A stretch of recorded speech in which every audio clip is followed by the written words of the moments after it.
It's been nearly a decade since Ledger launched its first hardware wallet for Bitcoin. So how have you seen user security needs evolve over the last 10 years? The ecosystem has evolved significantly. The ecosystem was only about Bitcoin, and Ethereum was created afterwards. And now we have so many different blockchains and protocol tokens running on top of these protocols. How do the custody needs of financial institutions and large corporations differ from those of retail users? For individuals, self-custody is quite simple to define. As we say in the space, not your keys, not your coin. When you are a financial institution, you don't want to have one person inside the organization who would have an access to all the coin of the organization. So in order to avoid that, what we have created is Hello, welcome to this CCN interview with me, James Morales, and today I'm joined by Ledger CTO Charles Guillemet.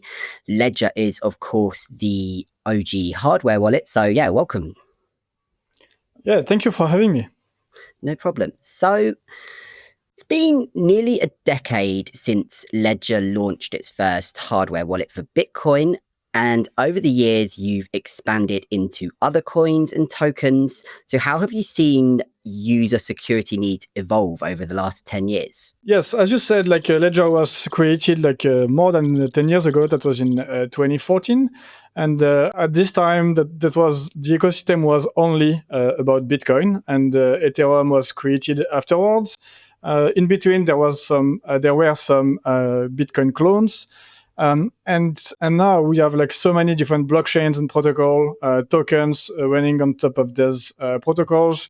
You also have DeFi, dApps running on blockchain. So the ecosystem has evolved significantly. And on our side, so at the beginning, we were only supporting Bitcoin because there was only Bitcoin. But we knew quite early that the ecosystem wouldn't be only about Bitcoin in the years to come.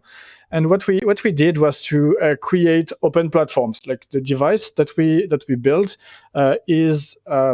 includes an operating system. It's not a monolithic firmware where you only have Bitcoin signature algorithm. It's a full operating system, and this operating system allows any third-party developer to write his own application, and then you can load the application and leverage the operating system to do the cryptography and everything related to the security. As of today, we are supporting, I think, around 200 different applications, and most of them have been created by a third party. If you want to create your own blockchain tomorrow, you can do it. And if you want to be supported by Ledger, you go on developers.ledger.com and then you follow the guide. And at the end, you can create your own app so that the app will support your blockchain properly. So this is what we did on the device side, but we also have an application, Ledger Live, which allows you to manage your funds. So this is a very nice UI where you can send and receive, but you can also buy, sell, swap, stake. You also have a credit card. So you have many different functionality, and we have created the same thing, meaning we have created an open platform allowing a foundation to build the support of their coin or of their blockchain within Ledger Live. So this is really the idea of creating an open platform, an open space for anyone to build on top of Ledger. And what we are providing is a very strong security foundation that allows this foundation and this protocol to build on top of Ledger and leverage these security guarantees. Okay, cool. Now, beside asset diversification, another trend we've seen in crypto is institutional participation. So how do the custody needs of financial institutions and large corporations differ from those of retail users? Yes, it's a very good one. So what we are providing to retail users is a technology solution, hardware wallet, that allows to to be self-sovereign, like to implement self-custody. And for me, this is really what the blockchain is about, like permissionless money. So you have like decentralized consensus that allows like censorship resistant, but also like self-custody. And for retail users, for individuals, self-custody is quite simple to define. Like you own your keys and you own your coin. Like, as we say in the space, not your keys and not your coin. However, when you are like a financial institution, a group of people, an organization, like self-custody is much more difficult to define because you don't want to have like one person of inside the organization who would have an access to all the coin of the organization. That would be a big problem. Even if it's the CEO, that would be a problem in terms of security first, but also in terms of governance. So in order to avoid that, what we have created is like a full business unit that is called like Ledger Enterprise Services. We started this business unit like in 2018. It's quite some time now. Some time ago now. And the idea of this product is to create a product that allows financial institution, organization to manage their funds securely, but also to implement some kind of governance. So for instance, they can decide like who can access to which account. There's specific operators can do this kind of operation. They can send to this specific address like as many coin as they want. It's not a problem because this address belongs to the organization. And as soon as they would want to create a large transaction outside of the organization, then they would need to gather 3 approvals out of 5. Maybe the CFO would be required. Like this kind of governance rule can be like arbitrarily complex, and this is up to the organization to define these rules. Like saying like this wallet, no one can touch it. This wallet can be touched by all these operators. Like all these governance rules will be like defined by the administrator of the organization, and the Ledger product will implement and enforce there's governance rule like using hardware HSM, like a hardware security model on the back end. And we are providing the customers with like personal security device so that they can verify on device what kind of transaction, what kind of operation they are about to consent. So again, we still have the same kind of properties that you have on retail, like meaning the secrets are like securely stored within a secure enclave. The cryptography is implemented within the enclave so that like the secret doesn't have to leave the enclave. And as soon as there is a critical operation, like a transaction or like a governance change or this kind of thing, then you are prompted on device so that you can verify on the screen what kind of operation you are signing or you are approving. So the main difference between the two is just that on one side, the only governance is you. So you decide everything on device. And on the other side, on the B2B side, when you are approving the transaction on device, you are going through the governance in order to gather like more approvals if it's necessary, or if you're the only one, it's you can also like approve this transaction directly. So this is the main difference. On one side, you have the governance framework that can be like completely designed by the organization itself.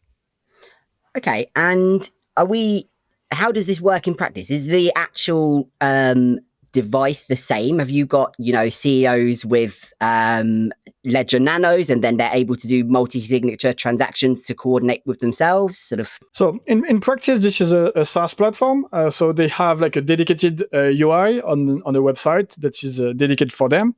And they are provided with some personal security device. And in the case of Ledger Vault, like Ledger Enterprise Services, we are providing them with Ledger Stacks, which is the newer device with like ink screen. Like this is like this kind of devices. I have 4 of them here. Mm-hmm. So we are providing them with these devices.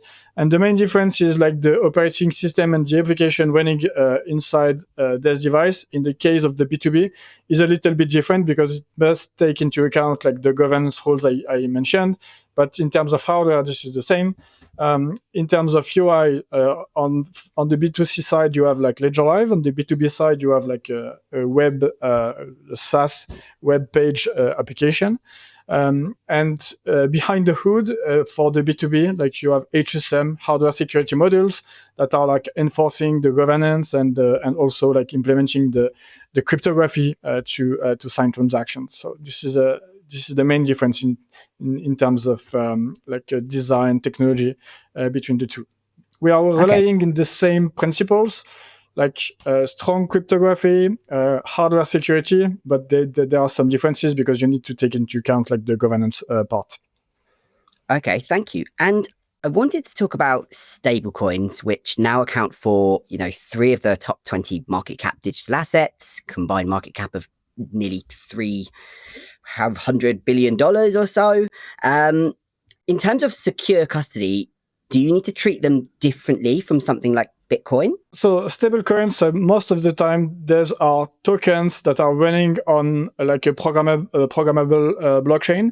Bitcoin is a little bit different, but if you consider like Ethereum, on Ethereum you have like so many different tokens, and part of these tokens are stablecoins. So securing them is exactly the same that you do for any kind of tokens on Ethereum.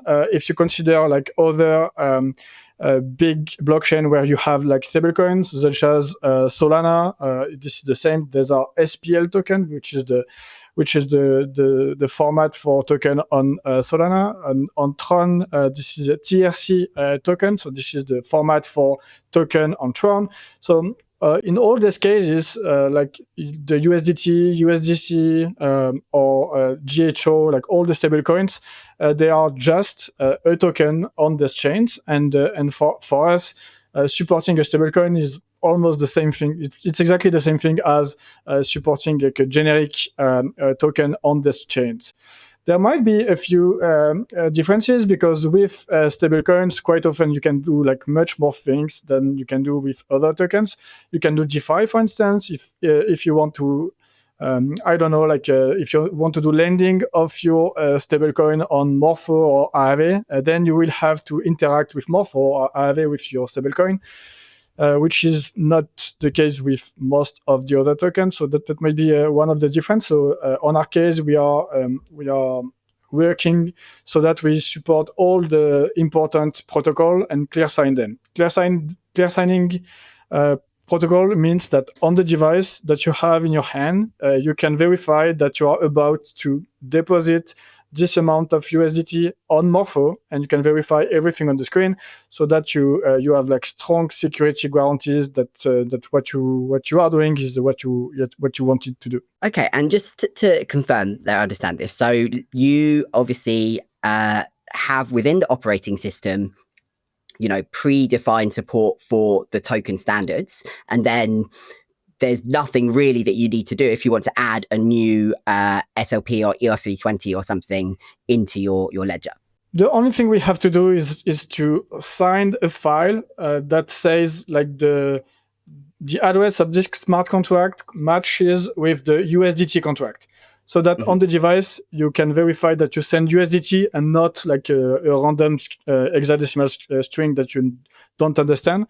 But as soon as we have on the operating system and at the application level, as soon as we are supporting the token, like adding a new stablecoin is as simple as saying like the address of USDT is this one, and that's it. For us, it's pretty easy. But when it comes to supporting the stablecoin for DeFi, then it requires additional work, and this is what we are doing, and we are supporting already like all these big protocols that work with stablecoin and other like important coins. Okay, great. Well, Charles, that's all my questions. You've answered them very nicely. Thank you very much for your time. Thank you. That was nice.